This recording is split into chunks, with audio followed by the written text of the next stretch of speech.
Ouvre bien tes oreilles. Je vais te révéler un mystère. Il dit, ne vous éloignez pas de Jérusalem. Alléluia. Amen. Mais restez là. Alléluia. Amen. En attendant ce que le Père avait promis. Mais qu'est-ce que le Père avait promis? Nous allons revenir. Jean chapitre 16 verset 7. Jean chapitre 16 verset 7. Tu vas lire après. Il a dit aux disciples, restez dans la ville sainte. Ne vous éloignez pas. C'est comme pour dire, ce que Dieu avait promis ne descend qu'à Jérusalem. Ce que Dieu avait promis ne connaît pas une autre ville. Ce que Dieu avait promis, ou encore la promesse de Dieu ne s'accomplit qu'à Jérusalem. Oh Jérusalem, cette prophétie-là, elle est morte. Elle ne va pas s'accomplir. Tu dois rester à Jérusalem. Attention, le Jérusalem dont je vous parle, c'est pas la capitale d'Israël. Je parle de Jérusalem dans le prophétique, qui est la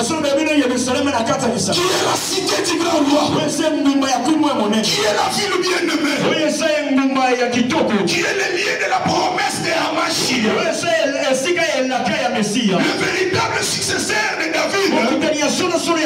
C'est pas Salomon.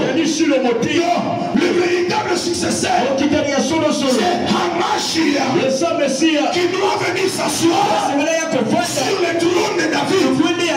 C'est pourquoi actuellement en Israël, ils sont en train de faire les démarches pour ramener le trône qui a des conseils, parce qu'ils savent que Hamashia, il vient bientôt, il va se révéler à elle et il doit s'asseoir sur le trône.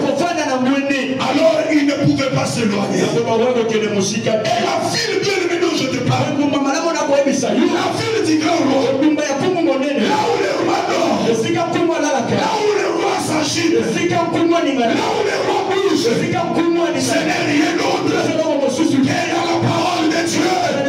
Jérusalem dont je t'enseigne, c'est la parole de Dieu. La véritable Jérusalem, c'est le Jérusalem de la parole. Parce que la promesse de Pentecôte ne descend pas hors Jérusalem. Elle descend Jérusalem. Entre autres, Jean chapitre 16 verset 7. Lis. Jean chapitre 16 verset 7. Cependant je vous dis la vérité. Il vous est avantagé que je m'en aille, car si je ne m'en vais pas, le consolateur ne viendra pas vers vous. Ok. Donc, la promesse dont il était question, c'était la promesse du Saint-Esprit. Acclame d'abord le Seigneur. Acclame pour la parole. Ce ne sont pas des fables. Ce ne sont pas des histoires. Mais on enseigne la parole de Dieu. Acclame le Seigneur. Acclame le Seigneur.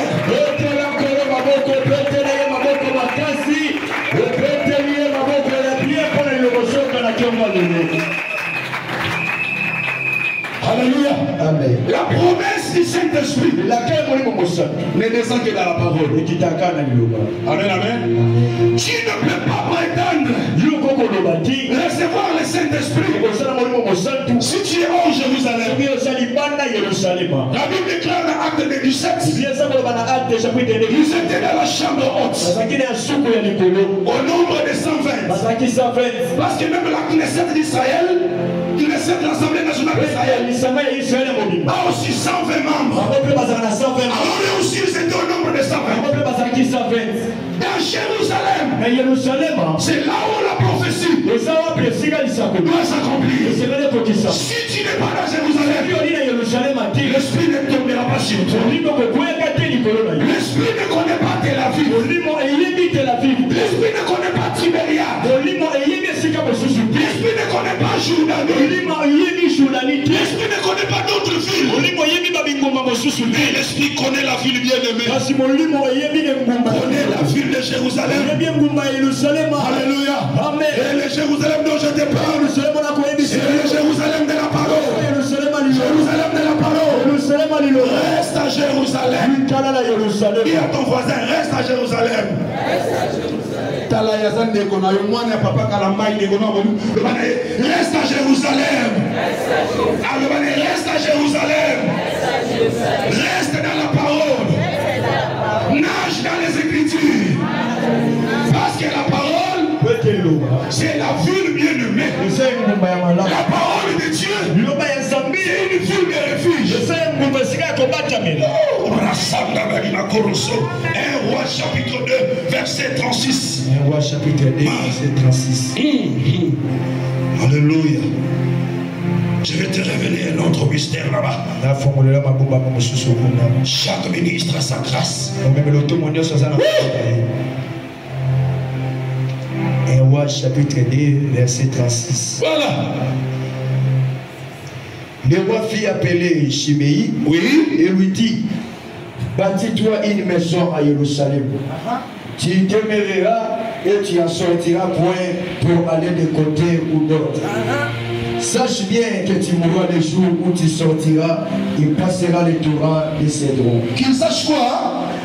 Sache bien que tu mourras le jour où tu sortiras et passera le torrent de Cédron. Sortira d'où? Sortira de Jérusalem. De Jérusalem. Alléluia. Amen. Ce monsieur s'appelle Chiméi. Écoutez le petit briefing de cette histoire. Chiméi est de la maison de Shaoula. Quand Dieu a arraché le trône d'entre les mains de Saoul, il a donné à David. Vous savez, dans la maison de loin, David, il y a eu beaucoup de choses. Lors du soulèvement de l'un de ses fils, quand il fuyait, Chiméi s'éleva. Il proféra les paroles de malédiction. Pas seulement des paroles simples. Il a pris même des pierres pour lancer à l'homme.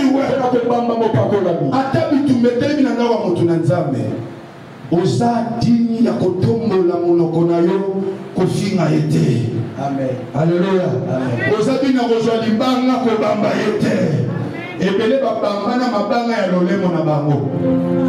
Chiméi insulté. Chiméi ya bana kofinga. Tu as des mains sanguinaires. La malédiction est sur toi. La Bible déclare, alors que de gauche à droite, il y avait des hommes qui entouraient David. Quand David arrive à l'âge de 70 ans, sentant sa mort, il appelle son fils. Il dit: tu vois ce Chiméi, il m'a insulté. Il a proféré les paroles de la malédiction. Il m'a lancé les pierres. Ne laisse pas ses cheveux blancs descendre comme ça dans les séjours de mort. Ses cheveux doivent descendre sanglantés. Il a dit à Salomon, Salomon est dans la dispensation de la grâce.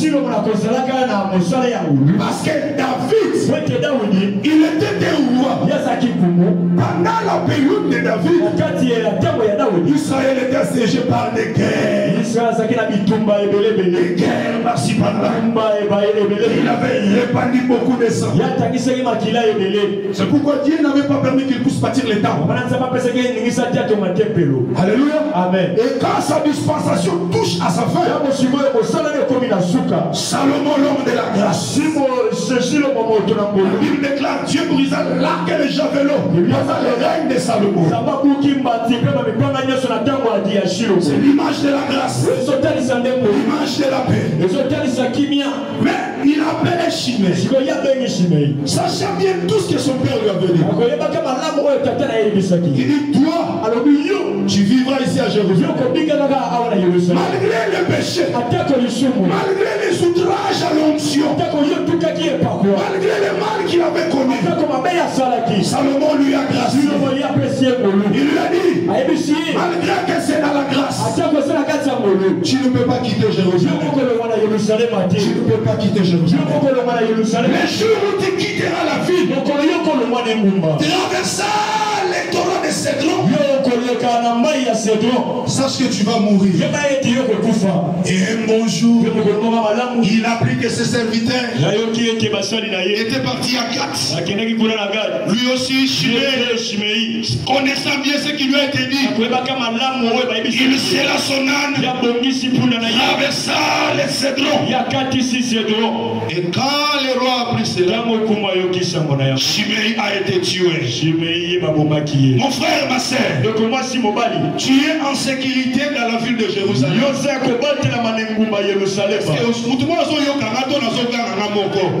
Tu es en sécurité dans la ville de Jérusalem. Tu es en paix dans la ville de Jérusalem. Tu es dans la tranquillité dans la ville de Jérusalem. Parce que c'est Jérusalem, la ville de paix. Donc la paix est circonscrite dans cette ville-là. Si tu sors de Jérusalem, c'est la mort. Tu es sécurisé dans la parole de Dieu.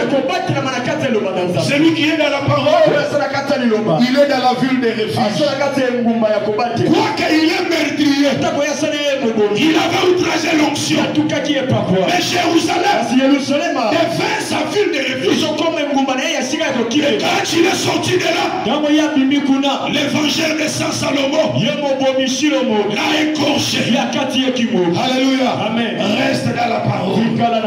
Reste dans la parole. Ceux qui cherchent ta mort sont nombreux. Les démons de ta famille, les démons de ton sang, ils veulent te voir joie dans le péché pour qu'ils viennent te frapper. Je te dis ce matin, ne quitte pas la parole. Reste dans la parole. Reste dans la parole. Reste dans la parole. Vive dans la parole. Vive dans la parole. Vive dans la parole. Vive dans la parole. Reste dans la parole. Reste dans la parole.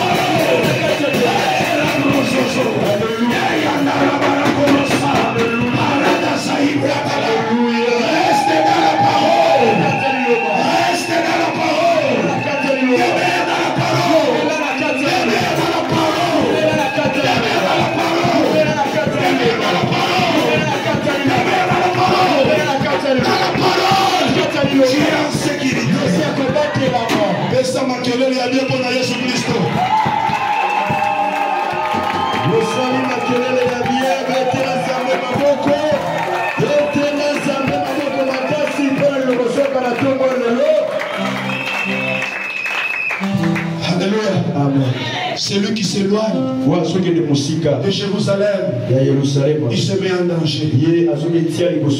Il y a la protection dans la ville. Celui qui veille dans la ville, c'est le protecteur. Donc à l'extérieur, il y a les brigands qui sont en train de marcher. N'oublions pas l'histoire de notre ami. Dans Luc chapitre 10 verset 30 à 31. L'écriture dit, un homme il descendait de Jérusalem. Il allait à Jéricho. Alléluia. Amen. Voilà comment un monsieur, un gaillard zéro peut être stupide. Jérusalem, la ville du grand roi protégé. Il quitte dans la ville de paix pour aller dans la ville maudite. Et la Bible déclare, il a rencontré le brigand. L'homme bastonné. Il resta à demi-mort. Il descendait de Jérusalem. Donc Jérusalem est dans les hauteurs. Jéricho est dans des plaines. Celui qui est dans la parole, sa vie est cachée. La Bible déclare, nos vies sont cachées en Christ, en Dieu, dans les lieux terrestres, dans les lieux célestes. Parce que Jérusalem est sur les montagnes. Celui qui est dans la parole est sécurisé. Amen. Parce que tu es un peuple céleste. Tu es dans la dispensation des étoiles. Les étoiles ne sortent que la nuit. Pendant les temps de l'église, nous ne sommes pas terrestres. Mais nous sommes célestes. Alléluia. Amen. Nous sommes célestes. Maintenant, retourne dans Jean 16, verset 7. Qu'est-ce que le Seigneur disait?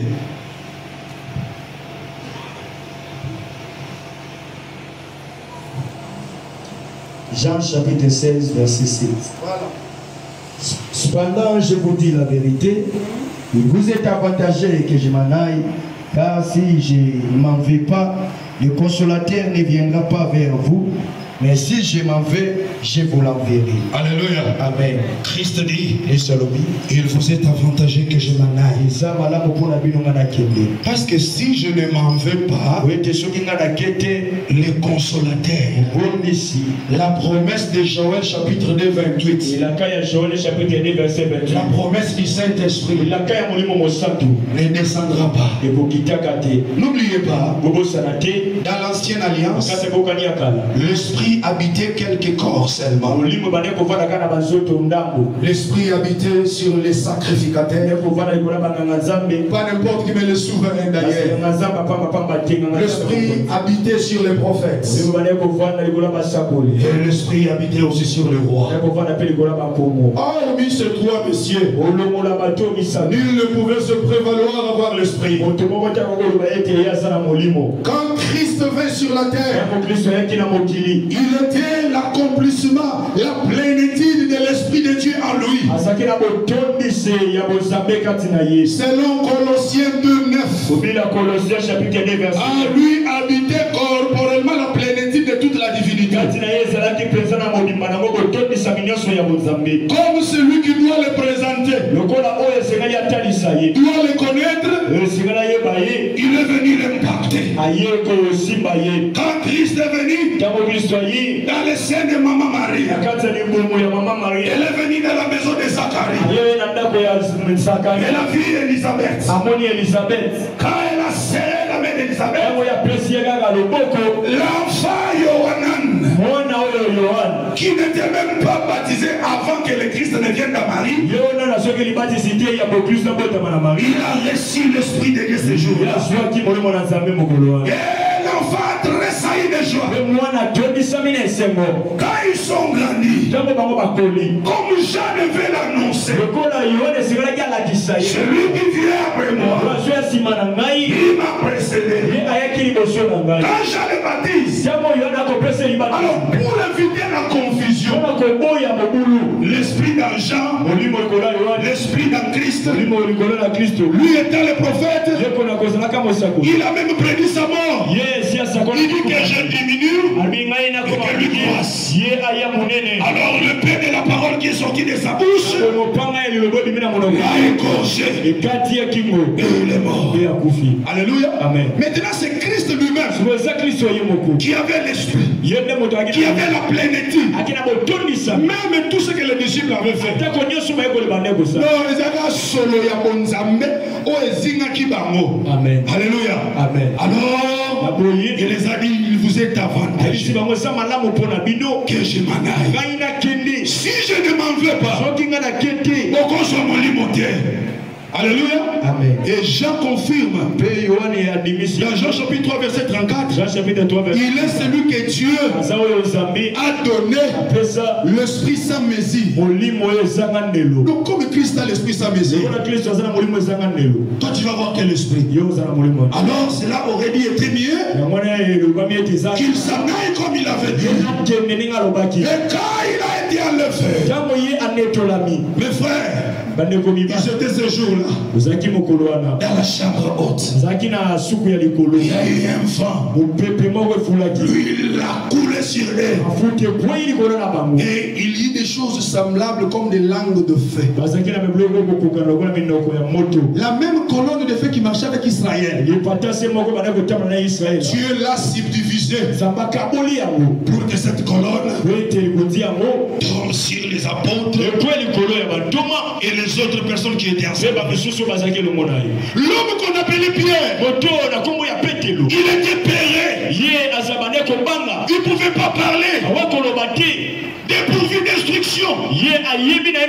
Après le Saint-Esprit, il pouvait se tenir devant le chef. Et il pouvait parler.